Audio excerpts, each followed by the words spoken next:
Et tout de suite, tout le monde a ouvert. Ah, mais c'était vous, c'était pas vous. Il suffisait juste de regarder à côté de nous, de nous intéresser à ce qui nous intéresse, à ce qui est notre vie. C'est qu'on d'avance sur les autres, celui qui prend les notes. Il a toujours une longueur d'avance. Parce que le professeur dit beaucoup de choses dans l'explication, il ne les met pas forcément dans le résumé. Alors faites attention quand vous partez à l'école, vous voulez être excellent. On prend les notes. On dégage une méthodologie. Et quand tu as la méthodologie, tu sais sur où taper. Comment apprendre une leçon qui s'arrête dans ta tête? Tu lis, tu fermes le cahier, tu prends une feuille, tu écris. Tout ce que tu as écrit, le cahier fermé, il reste dans ta tête. C'est une méthodologie. Quelqu'un qui veut être excellent, il dégage une situation comme ça pour pouvoir maîtriser la totalité de ce qui concerne les sujets qu'on lui donne à traiter.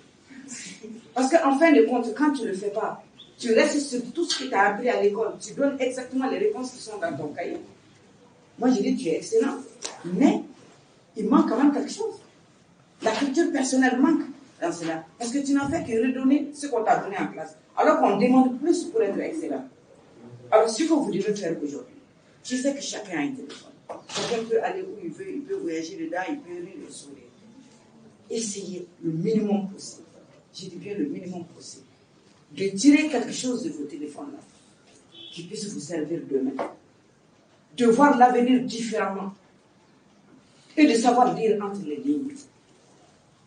Nous, on a vu des choses. On a travaillé, c'est vrai, quand on veut une jeunesse décomplexée.